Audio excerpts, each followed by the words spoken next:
을 통해서 그리스도인이 남겨야 할 흔적이란 제목으로 하나님의 말씀을 통해 은혜를 받고자 합니다. 라헬의 죽음에 대한 사건이 오늘 본문에서 다뤄지고 있는데, 라헬이 이렇게 고통스럽게 죽음을 당하는 장면, 그리고 이 죽음과 앞과 뒤에 연결되는 여러 사건을 통해서 우리가 하나님께 어떤 교훈과 또 깨달음들을 가질 수 있을지를 함께 살펴보는 복된 은혜의 시간이 되기를 바랍니다. 저는 오늘 이 본문을 통해서 세 가지의 큰 관점을 여러분과 함께 살펴보려고 합니다. 첫 번째는 사람은 모두가 자신의 흔적들을 가지고 있다는 것입니다. 마치 사람마다 특정한 손에 지문이 있고 또 치아에 나열된 상태가 다른 것처럼 사람들은 자신의 인생을 살아가면서 나름대로의 흔적들을 가지고 살아간다는 것입니다. AFP 통신에서 한 번은 이와 같은 기사를 발표한 적이 있습니다. 영국에서 상습적으로 절도범이 빈집을 터는 이 도적 행위가 연이어지고 있었습니다. 그런데 이 도적은 얼마나 치밀하게 자신의 흔적을 남기지 않았는지 많은 형사와 경찰들이 도대체 이 도둑이 어떤 사람인지 의문을 품고 또 많은 수사에 혼란이 있었다고 합니다. 그러던 중에 예기치 않은 상황에서 범인의 단서를 발견하게 되었는데, 범인은 25세의 시웰이라고 하는 청년이었다고 합니다. 그런데 이 사람은 범행을 저지르기 전에 특별한 습관을 가지고 있었는데, 바로 집 안에 사람이 있는지 없는지를 확인하기 위해서 현관문이나 창문에 이제 귀를 바짝 대고 집 안의 동태를 살피는 행위를 했다는 겁니다. 결국은 이 범인의 이와 같은 특정한 행동을 통해서 창문이나 현관문에 이 범인의 귓자국이 찍히게 되었고, 이 귀의 모양을 본떠서 추적한 끝에 결국 이 범인을 검거하게 되었다는 겁니다. 완전한 범죄, 완벽하게 보여지는 이 모든 절도의 순간들이 결국은 흔적이라는 것을 통해서 범인이 잡히게 되었다는 겁니다. 오늘 우리가 마주하고 있는 라헬이라고 하는 이 한 여인, 과연 이 여인은 그의 인생 가운데 어떠한 삶의 흔적들을 남기고 있었겠습니까? 오늘 본문을 통해서 라헬이 그의 인생 가운데 어떠한 흔적들을 남겼는지를 함께 살펴보겠습니다. 우리는 라헬이라는 이 한 여인에 대해서만 깊이 파고 들어간다면 여러 가지 우리가 얻을 수 있는 정보가 매우 제한되어 있습니다. 하지만 이 라헬이 특별히 야곱이라고 하는 이 인물과 아주 긴밀한 관계를 맺고 있다는 것에 주목해 볼 때, 라헬이라는 인물이 어떠한 인생을 살았는가를 우리는 야곱이 어떠한 인물이었는가를 먼저 살펴보면서 많은 부분에 그 빈 공백을 메울 수가 있습니다. 여러분이 잘 알고 있는 야곱은 어떤 인물이었습니까? 어머니인 리브가와 아버지인 이삭을 아주 간 크게 속이는 일을 계획했던 사람이었습니다. 누구보다도 야욕에 넘치는 사람이었고, 그의 형인 에서보다도 비전에 훨씬 더 큰 눈독을 들였던 인물이 바로 야곱이었습니다. 어머니의 뱃속에서 태어날 때에도 이 야곱은 형인 에서의 발꿈치를 잡고 나올 정도로 지는 것과 또 자기가 누구와 비교했을 때 모자라게 평가받는 것을 아주 혹독하게 싫어할 정도로 그렇게 야욕에 길들여져 있는 인물이 야곱이었습니다. 특별히 이 야곱을 형인 에서보다도 더 많은 애정을 가지고 사랑했던 어머니의 도움을 받아서 형 에서에게 돌아가야 됐던 장자권을 이 야곱이 아버지를 속이면서 빼앗아 오는 일에 성공을 하게 됩니다. 모든 것이 순조롭게 보여지는 것 같았지만 결국은 에서를 통해서 자신의 장자권이 야곱 동생에게 빼앗기게 된 사실을 알고 난 이후에 에서는 이 야곱을 죽이기 위해서 아주 크게 흥분한 모양을 성경에서 우리에게 보여주고 있습니다. 더 이상 형제가 같은 집에 살 수 없게 되었고, 그리고 이 모든 문제에 또 책임을 짊어져야만 했던 이 리브가는 자신의 오랍이 되었던 라반, 야곱에게는 외삼촌이죠. 이 라반의 집으로 야곱을 피신시키는 선택을 하게 되었습니다.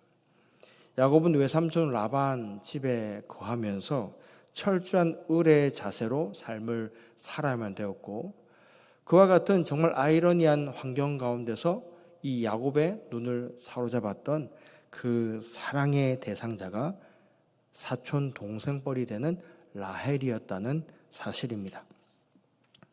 이 야곱이 라헬을 차지하기 위해서는 14년의 시간이 걸려야만 됐었고, 그러나 이 시간들을 야곱은 너무나도 라헬을 흠모하고 사모한 나머지 마치 이 14년을 수일처럼 여길 정도로 그렇게 헌신하며 삶을 살았습니다.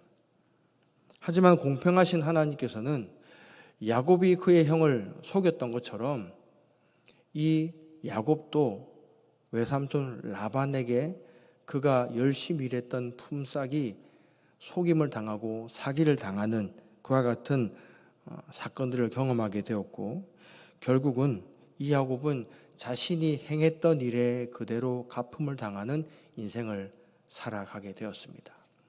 이와 같은 이 야곱과 이제 사랑의 눈이 멀게 된 여인이 바로 라헬이었는데, 이 라헬은 그 이름의 뜻이 암양이라는 의미를 담고 있을 정도로 매우 사랑스럽고, 또 남자들이 보기에 보호해야 될 그와 같은 마음을 지니게 만드는 여인이었습니다. 이 여인 라헬은 항상 언니였던 레아의 앞에서 서열이 밀린다는 이유 때문에 많은 부분에 있어서 양보를 하고, 그리고 갖고 싶어도 갖는 것을 포기해야만 되는 상황들을 경험해야만 했습니다. 야곱을 남편으로 맞이할 때에도 원래 이 문화 가운데 언니를 먼저 시집 보내는 풍습 때문에 이 외삼촌 라반은 야곱을 속이면서 마치 라헬을 먼저 줄 것처럼 하지만 결국은 레아와 먼저 동침하게 하고, 그리고 다시 라헬을 빌미로 7년을 더 일하게 해서 결국은 14년을 마치 이 무보수로 이 조카 야곱을 부리게 되는 상황이 일어났던 것이죠.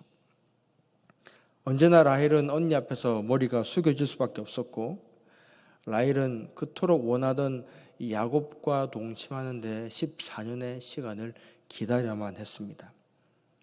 결코 이와 같은 짧은 이야기를 살펴보더라도 라헬이라고 하는 이 여인의 인생 가운데 차곡차곡 쌓아줬던 삶의 흔적들은 좋은 기억, 그리고 추억할 만한 내용들이라기보다는 오히려 두 번 다시 겪고 싶지 않았던 안 좋은 상처들이 이 라헬의 마음속에 담겨져 있었습니다. 여러분들은 지금까지 인생을 살아가면서 여러 가지 인생의 흔적들을 마음 가운데 담아왔을 것입니다. 그 가운데 어떤 것들이 가장 마음 가운데 많은 비중을 차지하고 있습니까? 사람들은 자기가 가지고 있는 과거의 기억들에 많은 부분 심취하거나 거기에 빠지는 경향들을 보여줍니다. 왜냐하면 지금까지 내가 겪어왔던 모든 것들이 지금의 나를 있게 했다라는 이 생각에 많은 영향을 받고 있기 때문입니다. 물론 라헬도 오늘 그가 겪었던 모든 인생의 어려움과 순환들을 말로 다 표현할 수 없을 것입니다. 우리도 그저 이 라헬이 살아왔던 환경들을 보면서 어느 정도 고난이 있었을 거라고 유추해 볼 수밖에 없습니다. 하지만 라헬은 오늘 그의 두 번째 아들을 낳으면서 인생을 마감하게 되는 모습을 보여주고, 이 라헬이 너무나도 우리 인간적으로 볼 때에 측은하게 보여지고 불쌍하게 여겨지는 가냘픈 여인으로 그렇게 우리 눈에 들어오고 있습니다. 하지만 라헬은 우리 사람의 눈에 비춰지는 이 모든 것으로 그의 인생이 결론 지어지거나 하나님 앞에서 평가받지 않을 거라는 것을 우리는 분명히 알고 있습니다. 하나님께서 인생을 보시는 눈과 사람이 사람의 삶을 판단하고 그것을 헤아리는 정도는 차원이 다르기 때문이죠. 저와 여러분들은 분명히 지금도 우리 인생의 흔적들을 가지고 채워가고 있습니다. 그 흔적들 가운데 하나님께서 함께 하시는 흔적들이 우리가 가지고 있는 모든 흔적의 좋고 나쁜 영향력을 떠나서 그분의 계획이 함께 담겨져 있다는 사실을 꼭 기억하는 은혜가 있기를 바랍니다. 두 번째로 살펴볼 것은 사람은 자신의 흔적을 늘 남기고 싶어 한다는 겁니다.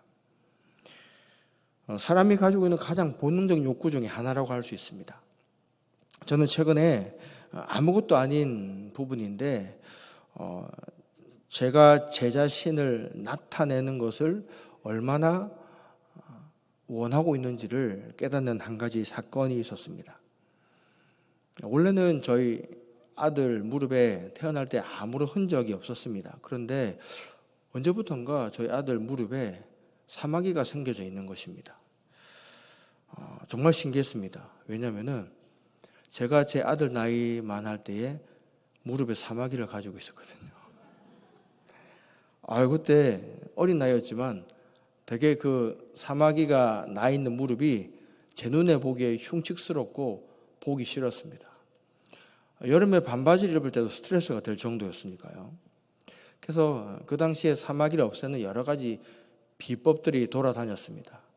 사마귀를 직접 잡아와서 사마귀를 먹게 하면은 없어진다. 실제로 그렇게도 해봤거든요. 안 되더라고요. 또 열심히 이제 목욕탕에 가가지고 몸을 뿌려가지고는 이제 불어터진 그 사마귀를 열심히 손톱깎이로 깎아내 보기도 했습니다. 근데 여전히 오히려 시간이 지나면은 더 통통하게 살이 차오르더라고요. 근데 예기치 않게 이 사마귀가 제 인생 가운데서 작별을 고했습니다. 열심히 밖에서 놀다가 아스팔트에 슬라이딩을 했는데 그 찰나에 이 사마귀가 떨어져 나간 겁니다. 어찌나 감사했는지. 근데 그렇게 없어진 사마귀가 제 아들 무릎에 버젓이 생겨나 있는 겁니다. 근데 참 인간이 정말 이기적이더라고요. 그걸 보면서 제 아내는 왜 이게 생겨났는가 이제 걱정하고 있는데 제가 그 제 무릎에 있었던 사마귀 스토리를 지금 제 아내도 모를 건데 이제 얘기하는 거거든요. 그걸 보는데 너무 제 아들이 사랑스럽게 보이는 겁니다. 이 사마귀 하나 가지고도 나를 닮은 쏙 닮은 이 아들의 무릎을 보고 내가 이렇게 나의 흔적이 내 아들에게서 나타나구나 이걸 보고 사랑스럽게 느낀다면은 다른 것들은 어떻겠습니까? 하나님께서 하나님의 형상대로 지음받은 사람을 볼 때 그 하나님의 모습 가운데 하나님의 형상을 닮은 그 부분들이 조금이라도 나타나고 그게 드러나게 된다면은 하나님께서 저와 여러분들을 얼마나 사랑하시고 얼마나 예뻐하시겠는가 그런 생각이 들었습니다.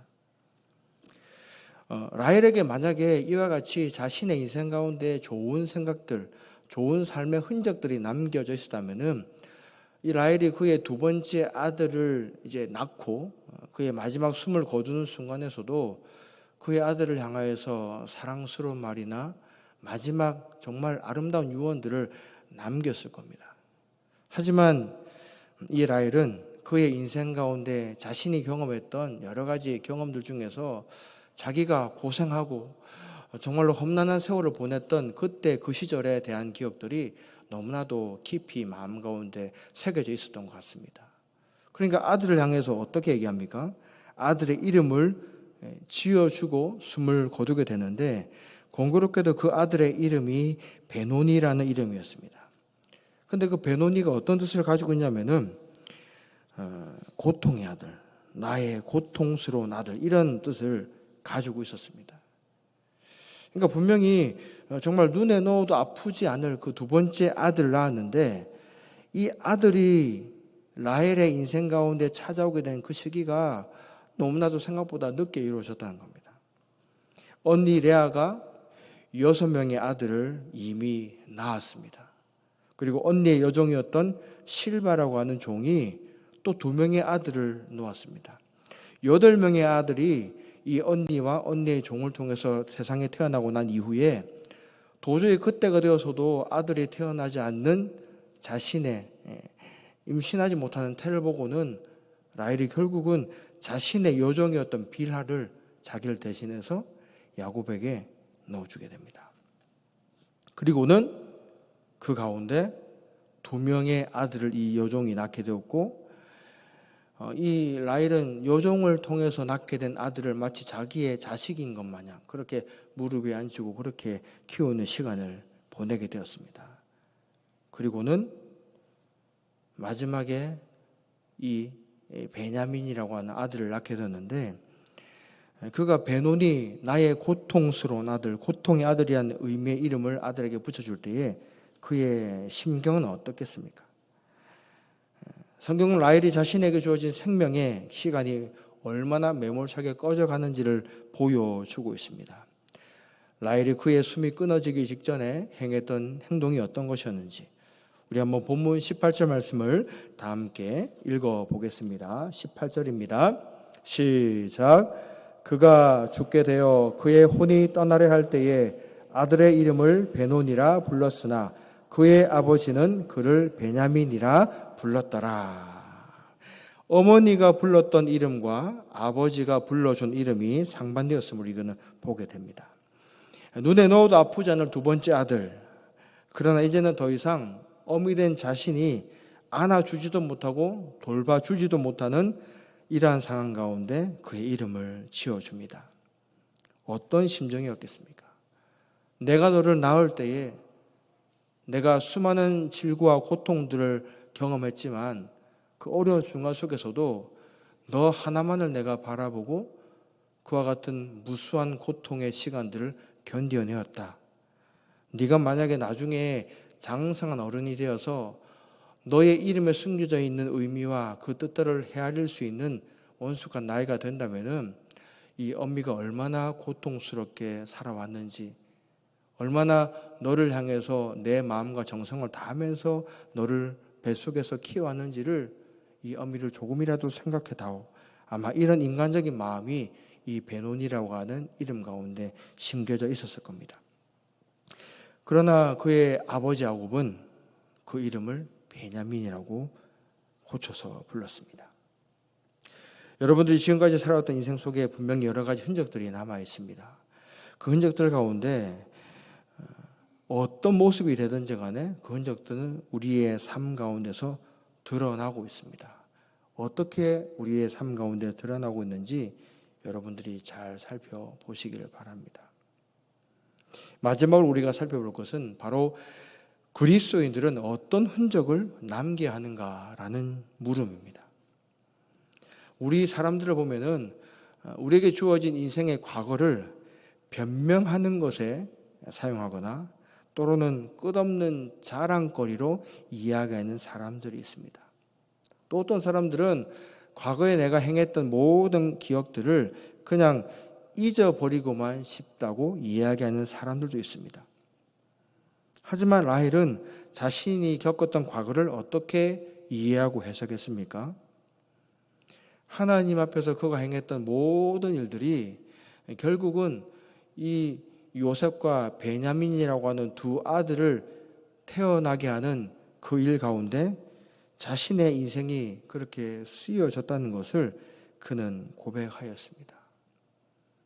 자신이 낳은 2 아들이 앞으로 어떻게 하나님께 쓰임받게 될지는 알지 못하지만 적어도 그가 사랑하는 야곱과 함께 하나님 앞에서 그렇게 기다리던 자녀를 낳게 되었다는 사실, 그것이 이 라헬에게는 더없이 그의 인생 가운데 끝까지 불행할 수밖에 없어 보이는 인생을 다시금 희망으로 이끄는 중요한 연결고리를 우리에게 보여주고 있다는 것입니다. 우리 인생을 살아갈 때 이런 얘기를 합니다. 좋은 기억들은 추억이란 이야기로 우리가 계속해서 우리 내리 속에 곱씹고 있습니다. 하지만 좋지 못한 인생의 기억들은 상처란 이야기로 그렇게 우리 머릿속에서 계속 치워내려고 합니다.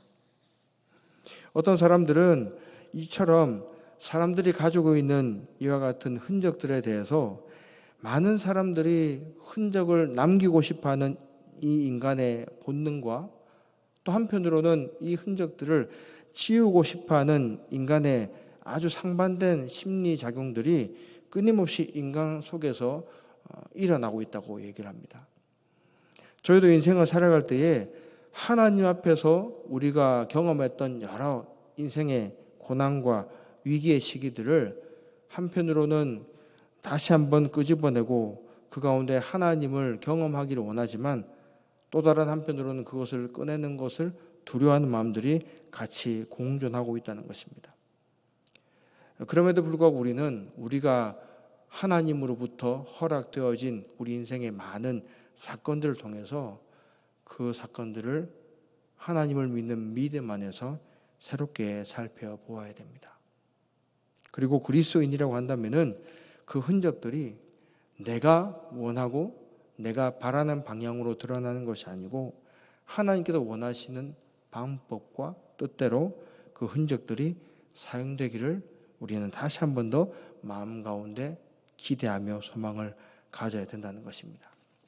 우리가 공중 화장실을 들어가면은 그 벽에 이와 같은 문구가 있습니다. 아름다운 사람은 머물다 간 자리도 아름답습니다. 이 화장실을 쓰고 난 흔적조차도 이처럼 사람마다 다른 흔적이 남게 된다면은 이 세상을 살다가 떠나간 사람들의 흔적은 어떻겠습니까? 아름다운 흔적을 남기는 사람도 있고 또 다른 사람은 추한 흔적을 남기는 사람도 있습니다. 미국의 16대 대통령이었던 이 링컨이라는 사람의 묘비에는 국민을 위한 정부는 영원히 세상에서 사라지지 않을 것이다 라는 비문이 적혀 있다고 합니다. 이 비문은 1863년도에 게티스버그에서 행했던 이 링컨의 중요한 연설문의 한 구절을 인용한 것인데, 사실 링컨은 살아생전에 자기가 죽고 난 이후에 특별히 사람들에게 듣고자 했던 문장이 따로 있었다고 합니다. 링컨은 이와 같은 말을 자기가 세상을 떠난 후에 사람들에게서 듣고 싶어 했는데요. 링컨, 그는 잡초를 뽑고 그 자리에 꽃을 심었다. 저는 이 링컨의 이 말 가운데 그리스도인들이 이 땅에서 어떤 삶을 살아가야 되는지를 보여주는 모습을 발견하였습니다. 어떤 사람이 그리스도인이겠습니까? 이 땅 가운데 잡초가 무성한 이 세속의 땅 가운데 그리스도라고 하는 영원히 지지 않는 신비의 꽃, 생명의 꽃을 심는 존재가 바로 그리스도인 아니겠습니까? 절망의 섬에서 유일하게 그리스도를 통해서 희망의 노래를 부를 수 있는 사람이 바로 그리스도인이라고 한다는 것입니다. 하나님의 자녀는 머물다 간 자리가 깨끗해야 합니다. 그러기 위해서는 우리 삶의 불순물들을 과감하게 버려내는 일들을 우리는 삶 가운데 순간순간마다 생각할 줄 알아야 된다는 것입니다. 제가 20살, 20대가 되는 그 시기에 이제 2000년대 초입 정도 되었었는데, 그 당시에 기독교 서적 가운데 이 헨리 나우엔이라고 하는 사람의 서적들이 한창 인기 있게 판매되는 시기가 있었습니다. 이 헨리 나우엔이라는 사람은 예수회의 사제로 서품을 받은 신부였는데, 이 사람이 왜 이렇게 주목받았느냐? 이 사람은 학자로서 아주 덕망이 높은 사람이었습니다. 예일대학교 신학과에서 신학생들을 가르치는 일을 했는데, 그 신학의 길을 가르치다가 그가 정말로 그리스도인을 닮아가는 삶을 살기 위해서는 이것보다도 더 가치 있는 일을 해야 되겠다는 생각을 가지고 페루에 아주 남루하고 그렇게 비천한 사람들이 살고 있는 빈민가로 자취해서 가게 됩니다. 그리고 거기서 정말로 예수님이 없는 자 그리고 연약한 자들을 돌본 것처럼 그의 인생을 그렇게 살아가게 됩니다. 하지만 그의 삶이 그렇게 끝난 것이 아니고 이후에 다시 하버드 대학교 교수의 자리로 복직을 하게 되는데 3년 동안 일을 하다가 다시 한번 없는 자들 그리고 궁핍한 자들의 삶을 에워싸주고 또 위로해주는 공동체를 만드는 일을 하게 되었고 그 일에 평생의 삶을 살아가게 되었습니다. 이 헨리 나웰이라는 사람이 적은 책 중에서 아주 유명한 제목의 책이 있는데 바로 상처 입은 치유자라는 책을 썼습니다. 말 그대로 그리스도인을 상처 입은 치유자라고 표현을 하고 있는데 예수님께서 이 땅 가운데 살아가신 그 모습이 바로 상처 입은 치유자의 모습이었기 때문입니다. 우리가 가지고 있는 삶의 흔적들은 사실은 긍정적인 것보다는 부정적이고 상처가 있고 또 생채기가 터져서 정말 다른 사람들과 나누기 힘든 그와 같은 모습들이 더 많이 남겨져 있을 겁니다. 하지만 그와 같은 상처가 오늘 하나님을 만나고 예수 그리스도를 만난 사람들을 통해서는 그 상처 입은 상황과 경험과 흔적들을 통해서 또 다른 상처 입은 사람들을 치유해 줄 수 있는 그리스도의 사랑으로 덧입게 된 새로운 그리스도인으로 태어나게 된다는 것입니다. 오늘 본문을 보면은 마지막에 아주 가슴 아픈 사건이 하나 소개가 되고 있죠. 바로 르우벤이 그의 아버지 첩 비라, 이 라헬의 첩 비라와 동침하는 사건을 이야기하고 있습니다. 왜 이 사건을 본문 끝에서 이야기하고 있는 것이겠습니까? 그만큼 이 시대는 너무나도 혼란스럽고 혼탁한 상황들이 일어나고 있다는 것입니다. 분명히 하나님께서 아브라함을 통해서 그리고 이 땅에 믿음의 후손들을 많이 태어나게 하실 것을 말씀하셨지만 그 믿음의 후손들이 번창해 나가는 과정들은 결코 아름답고 그리고 기쁜 소식과 사건들로만 이루어진 것이 아니었다는 겁니다.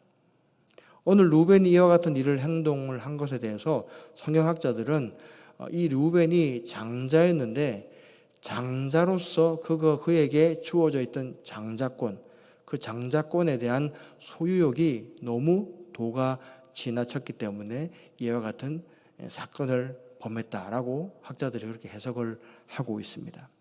그만큼 이 땅을 살아가는 많은 사람들은 자신에게 주어진 권리나 야욕을 쫓아서 그들에게 주어진 인생의 시간을 잘못된 방법과 사건들로 허비하는 실수들을 하고 있다는 겁니다. 그럼에도 불구하고 이와 같은 모든 사건, 사고 가운데서도 하나님께서 전 인류를 향하신 그분의 구속사의 사건들은 끊임없이 이어져 나가고 있다는 겁니다. 라헬은 죽었습니다. 하지만 그가 낳은 요셉과 베냐민을 통하여서 하나님의 역사와 하나님의 일하심은 끊임없이 진행이 되고 있다는 겁니다. 12지파를 세우시고 그 지파들을 통하여서 이방 민족에게 복음이 전해지는 모든 순간과 찰나찰나의 모습까지 하나님의 준비되어진 구속사의 계획을 통해서 이루어져 갔다는 것이죠. 이것이 오늘 본문을 통해서 우리가 반드시 살펴보아야 될 부분이라는 겁니다. 라헬이라고 하는 한 여인의 삶 가운데 우리가 집중하게 되면은 이 여인처럼 불쌍하기 그지없는 사람이 어디 있겠습니까? 그러나 우리의 시선은 이 라헬의 인생을 뛰어넘어야 됩니다. 라헬을 통해서 야곱을 통해서 그의 후손들을 통해서 지금까지 이어져 온 이 복음의 역사는 여전히 우리가 살아가고 있는 이 시대, 이 창세기가 배경으로 삼고 있는 이 족장 시대보다도 훨씬 더 악랄하고 악독한 죄악들이 판을 치고 있는 정말 이와 같은 시대 속에서도 하나님께서는 하나님의 일들을 이루어 가신다는 것입니다. 이것은 믿음의 눈을 가지고 그리스도와 연합하여 삶을 살아가는 성도들에게는 하나님의 일하심이 반드시 보여질 줄 믿습니다. 이 땅 가운데 교회에 희망이 있고 예수 그리스도를 믿는 그리스도인들에게 마지막까지 희망의 빗줄기가 주어진 이유가 무엇입니까?